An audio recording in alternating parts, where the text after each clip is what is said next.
Sobat Semegah, bersama saya Jessica Octavianda di acara Genius Speak. Seperti yang Sobat Semegah tahu, hari ini adalah Hari Kemerdekaan Indonesia yang ke-79 yang bertepatan di tanggal 17 Agustus 2024. Nah, baru saja tadi di SMK Negeri 1 Gelagah mengadakan upacara bendera peringatan Hari Kemerdekaan Indonesia. Nah, mumpung waktunya momen kemerdekaan nih, kita sudah bersama dengan salah satu narasumber spesial yang tadi membacakan proklamasi di upacara kemerdekaan yang ada di SMK Negeri 1 Gelagah. Bapak sebelumnya boleh perkenalan dulu. Oke, terima kasih. Assalamualaikum warahmatullahi wabarakatuh. Waalaikumsalam. Nama saya Pak Bunawi. Sementara ini guru di jurusan Teknik Pengelasan di SMK Negeri 1 Gelagah. Itu secara kebetulan tadi pagi diberi tugas oleh sekolah, oleh panitia upacara untuk membacakan teks proklamasi yang pertama kali dulu dibacakan oleh Bapak Presiden kita Insinyur Soekarno, dan saya secara kebetulan ini diberi tugas kemarin untuk membacakan teks proklamasi tersebut. Oke. Kalau boleh tahu nih Bapak, kan tadi sudah membacakan proklamasi, terus saya dengar juga waktu awal itu suaranya lumayan mirip ya sama Bapak Soekarno. Alhamdulillah ya. Itu gimana sih perasaan Bapak waktu bacain proklamasi? Apa ada rasa terharu? Apa gimana Bapak? Ya, sangat terharu nak. Jadi itu memang merupakan teks yang menggemparkan dunia ya, yang dibacakan di awal pada saat Pak Karno membacakan, dan saya mulai kemarin memang menyimak kembali suara Pak Karno yang asli seperti apa. Saya dengarkan berulang-ulang dan saya juga mencoba untuk merekam suara saya sendiri juga. Saya perdengarkan ke panitia bagi cocok tidaknya, karena itu adalah momen penting. Kalau ditanya mengenai terharu atau tidak, sangat terharu, bahkan sampai berkaca-kaca, karena itu memang momen yang paling istilahnya bersejarah, karena dengan kalimat yang singkat itu Indonesia diakui oleh negara jadi luar. merdeka. Terima kasih. Iya itu. Jadi sebelumnya ini Bapak juga udah latihan keras ya Bapak buat maksimalin penampilan Bapak untuk baca proklamasi di upacara hari ini. Ya, Keren betul sekali Bapak tadi. Iya. Terus menurut Bapak nih, gimana sih rasa nasionalisme itu sendiri? Kan sekarang momennya pas banget ya Bapak, kalau dikaitin sama kemerdekaan Indonesia yang ke-79 tahun. Iya. Jadi mungkin nasionalisme bagi tiap orang itu berbeda-beda nak ya. Okay. Jadi kalau menurut saya pribadi, nasionalisme itu adalah berjuang. Mungkin saya tidak pernah ikut dalam perjuangan secara fisik, tapi saya berjuang di dunia belajar, di dunia pendidikan. Belajar. Jadi bukan kalau sekarang ini saya hanya berjuang di dunia pendidikan, tapi bisa dibayangkan beberapa puluh tahun yang lalu saya berjuang untuk menjadi orang yang sukses, menjadi seperti ini, sementara lingkungan kiri kanannya tidak ada yang mendukung. Sehingga kita harus berjuang untuk belajar. Nah, sementara anak-anak sekarang ini, murid-murid saya ini, memang sebagian ada yang berjuang untuk belajar. Tapi seharusnya bagi seorang pelajar, bagi seorang siswa itu sekarang ini juga berjuang. Bukan hanya belajar biasa, tapi berjuang dalam belajar. Itu seharusnya. Itu nasionalisme bagi anak-anak itu adalah berjuang dalam belajar. Kalau saya sekarang ini berjuang dalam mendidik anak-anak saya, siswa-siswa saya. Berjuang dalam rangka untuk mencetak mereka menjadi orang-orang yang hebat nanti. Nah, itu. Jadi kita tuh berjuangnya tuh di apa ya? Sesuai sama diri masing-masing gitu ya Bapak. Betul Sesuai sekali. peran Betul, masing-masing. perannya masing-masing. Gitu. Jadi memang kita harus berjuang. Kalau kita menilik sejarah, ya sebenarnya anak-anak sekarang ini mungkin karena ketidaktahuan. Bagaimana sih kemerdekaan ini dicapai?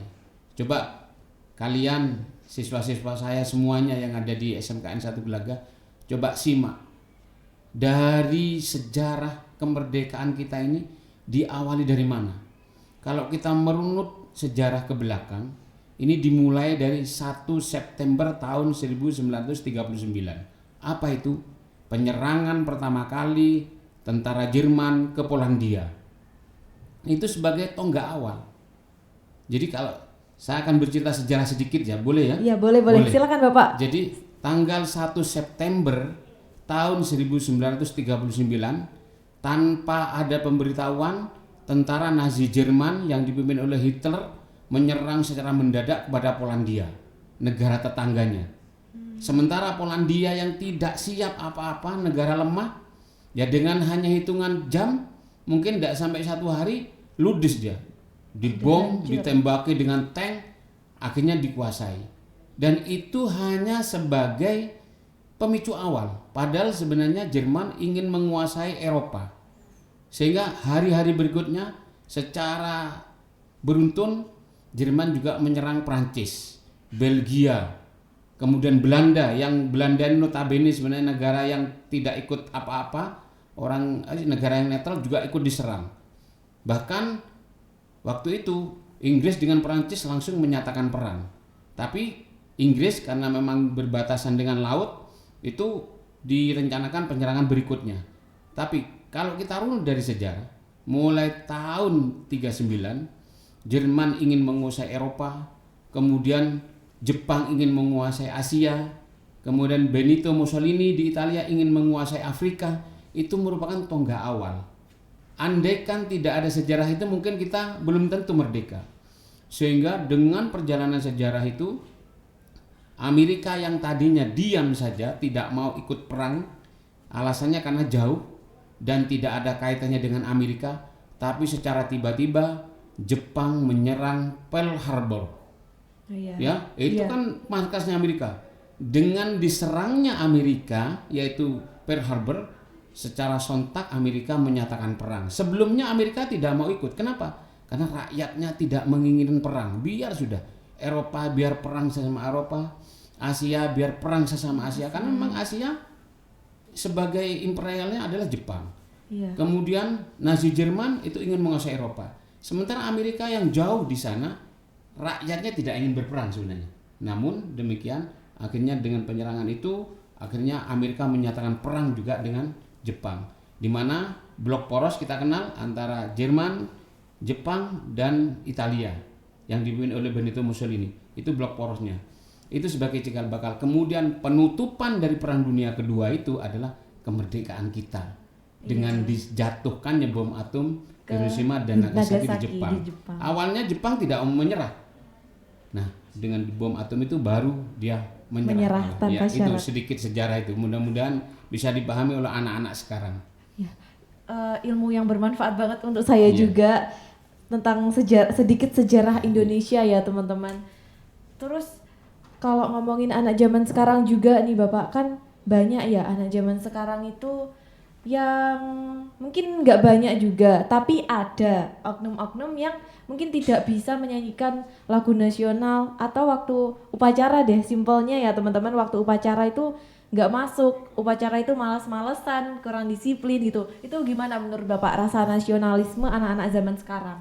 Memang kalau dirasakan rasa nasionalismenya anak-anak sekarang memang cukup berkurang. Jadi sudah banyak lah yang berkurang. Namun sebenarnya itu karena ketidaktahuan. Jadi seandainya mereka itu tahu betapa susahnya saat itu bapak-bapak kita yang masih anak-anak, mungkin bapak-bapak kita waktu kita belum ada, kita duduk santai seperti sekarang ini tidak bisa. Di zaman perang kemerdekaan kita duduk seperti ini itu tidak bisa. Jangankan duduk, mau makan saja, sekedar mau makan, dan yang dimakan itu belum tentu ada. Itu saja sudah untung. Anak-anak kita ini kan karena ketidaktahuan betapa sulitnya namanya merebut kemerdekaan ini. Kalau sekarang kan kita ini semua kan tinggal enaknya. Mau makan apa tinggal saja makan. Siap, tinggal makan. Betapa kalau kita ini hidup di negara yang sedang dicengkeram oleh penjajah, coba zaman Belanda. Coba Tanyakan kepada kakek-kakek kalian mungkin masih ada, atau bapak-bapak pejuang, bagaimana susahnya kita dulu.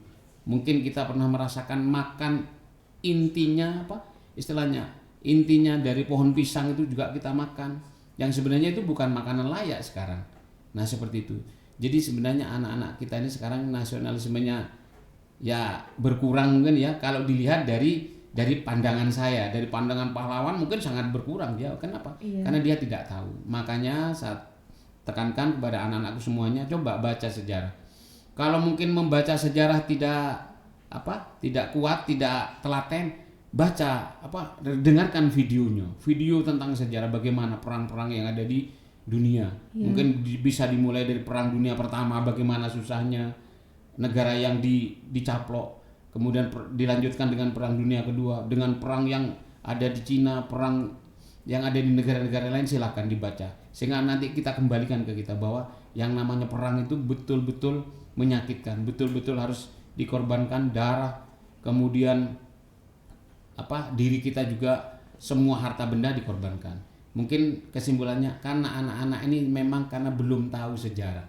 Mungkin perlu ditekankan, kalian harus membaca sejarah bukan hanya yang diberitakan oleh gurunya, tapi silahkan baca sendiri. Itu. Karena sekarang juga zamannya kan udah modern ya Bapak. Ya. Juga banyak media-media yang bisa kita jelajahi sendiri untuk cari informasi. Jadi kita bisa explore lebih banyak lagi daripada zaman dulu juga.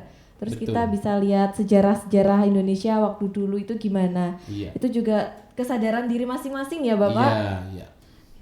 Terus kegiatan apa sih Bapak yang mungkin karena tadi rasa nasionalismenya kurang, itu yang bisa bikin rasa nasionalisme itu bangkit lagi dari jiwa anak-anak zaman sekarang? Iya, mungkin cara belajar sekarang ini harus kita rubah. Jangan hanya di kelas guru menerangkan, jangan. Kalau perlu kita harus punya mungkin semacam nonton bareng begitu ya, sejarah dunia, bagaimana perang dunia, bagaimana perang kita sendiri, bahkan terus gitu, sambil ada gurunya yang menjelaskan, menekankan ini titik penekanannya. Tidak hanya sekedar menonton, tapi betul-betul film yang memang mengandung inti sejarah. Kalau hanya film-film fiksi mungkin ya tidak akan pernah ada perubahan. Jadi intinya kita harus menggali sejarah. Karena kata Pak Karno nih ya, memang jangan kita itu melupakan sejarah yang kita kenal dengan nama singkatan jas merah itu.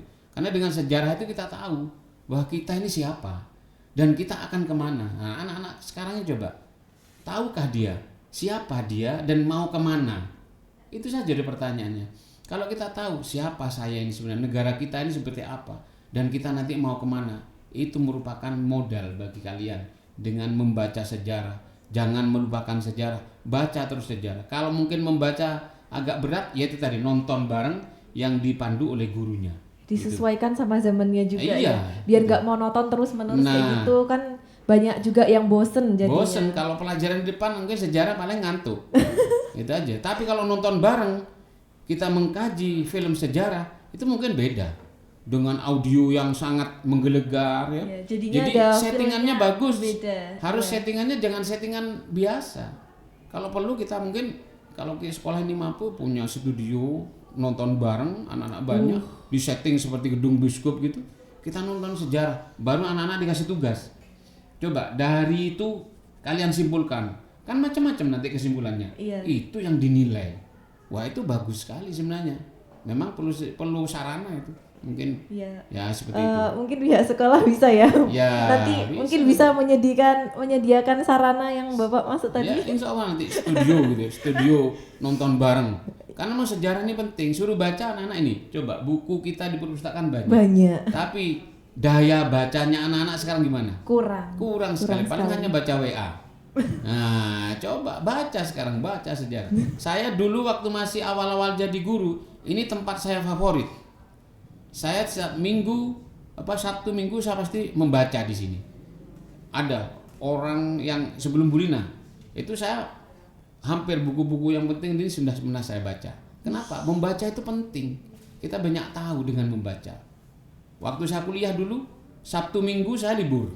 Itu saya harus menyelesaikan satu buku. Sabtu Minggu itu. Enggak usah tebel-tebel sudah. Udah jadi target juga Iya ya Pak? target, jangan boleh kasih target. Sabtu Minggu itu harus menyelesaikan satu buku, nggak usah tebel-tebel. Yang penting dari awal sampai akhir selesai. Nah dari situ kita bisa tahu bahwa, oh ini maksudnya buku ini begini, gitu loh. Kita bisa mengambil intisari buku tersebut dan kita menjadi orang yang mungkin bukan pinter ya, lebih tahu dulu. Sehingga nanti teman-teman, Pak ini berita ini gimana sampean? Oh ya ini gitu kan bisa menjawab. Udah tahu sendiri. Iya seperti itu. Oke. Terus anak-anak zaman sekarang kalau masalah baca buku gitu sebenarnya bisa sih Pak. Apa ya? Anak zaman sekarang tuh banyak yang suka baca, tapi bacanya itu yang lain gitu, tentang fiksi, novel atau yang lainnya. Jadi bukan tentang sejarah. Tidak apa-apa, tidak apa-apa. Itu pemancing juga. Saya sebenarnya tidak selalu membaca buku yang mengandung materi berat, tidak. Yang fiksi pun saya baca. Ya, mungkin kalian pernah namanya pengarang buku Khalil Gibran. Ayo, siapa yang kenal? Siapa yang tahu? Apakah pernah baca bukunya? Belum pernah. Nah, itu fiksi, tapi fiksinya bagus. Khalil Gibran, ya, orang dari Lebanon, tapi dia terakhir tinggal di Amerika, hijrah ke Amerika. Silakan, ini cocok untuk anak-anak muda ini, Khalil Gibran ini. Dia sebenarnya berbicara tentang cinta, ya, tapi dengan kemasan yang sangat hebat. Coba, paling ini baru kan tahu ini namanya Khalil Gibran. Iya. Ada yang pernah tahu baca bukunya, itu sangat bagus itu bukunya. Rekomendasi buku ya, dari Bapak. Iya, itu ya, monggo. Oke. Nah, untuk yang terakhir nih Pak. Ya. Kesan pesan Bapak kepada seluruh siswa SMK Negeri 1 Gelagah di momen kemerdekaan ini. Ya. Spesial. Ya. Jadi untuk anak-anakku semuanya, siswa-siswa SMKN 1 Gelagah, pertama, Anda harus mengkaji kembali di momen 17 Agustus ini, mengkaji kembali sejarah kita. Indonesia itu awalnya seperti apa? Mungkin bisa dikaji secara runut, mulai dari zaman kerajaan Majapahit, bagaimana kita besar, kita pernah menguasai Asia. Kemudian bagaimana kemundurannya dipelajari. Kemudian bagaimana kita dijajah oleh negara-negara Eropa. Terus gitu dipelajari sampai kita merdeka. Sebenarnya kita memang harus belajar dari sejarah itu. Nah, kemudian yang kedua, ya jangan malas belajar. Kalau sudah malas belajar, apalagi membaca. Karena yang namanya membaca itu hanya makanan orang-orang yang rajin belajar. Tapi kalau sudah malas belajar, jangankan membaca, belajar yang inti saja sudah tidak mau dikemanakan negara ini? Apa mau kita serahkan kembali ke orang luar? Kira-kira? Gak mungkin ya. Nah ini, jadi begini, pertama kali harus belajar. Kenapa? Orang luar bisa menguasai negara lain itu karena belajar. Dia mempelajari negara itu sebelumnya. Apa kelemahannya baru dia diserang. Lah kita ini sebenarnya banyak kelemahan mungkin dilihat dari negara lain. Iya. Ya, kita sendiri tidak merasa lemah. Nah, coba kita merasa seperti kuat padahal kita sebenarnya lemah dilihat dari negara lain. Coba dengan negara-negara yang paling dekat dengan kita aja. Kita kadang disepelekan. Iya. Apa yang bisa kita lakukan dengan disepelekan seperti itu? Ayo, belajar, terutama jangan sampai melupakan sejarah itu. Semangat ya teman-teman belajarnya, harus tahu sejarah Indonesia juga sebagai masyarakat Indonesia. Udah harus tahu dasar-dasarnya gimana sih Indonesia itu awal mulanya merdeka gitu. Jadi harus rasa nasionalismenya ditingkatin lagi. Iya. Ya, betul. Terima kasih Bapak sudah bisa hadir di acara podcast kita hari ini spesial kemerdekaan Indonesia. Semoga apa yang disampaikan oleh Bapak Gunawan tadi bermanfaat untuk sobat semegah semua yang nonton di sini. Bisa diambil ilmu-ilmu dari Bapak juga tadi sempat cerita sejarah juga jadi ilmu baru ya teman-teman. Oke, terima kasih kembali. Jadi atas waktunya yang sudah memberikan kepercayaan kepada saya untuk broadcast di sini. Sekali lagi terima kasih, dan atas kerjasamanya semuanya saya juga salut dengan anak-anak semuanya ini. Ayo kita berjuang sambil belajar dan belajar berjuang. Ya, terima kasih. Ya. Sampai jumpa di podcast kita selanjutnya. Oke. Dadah. Assalamualaikum warahmatullahi wabarakatuh. Assalamualaikum warahmatullahi wabarakatuh. Oke.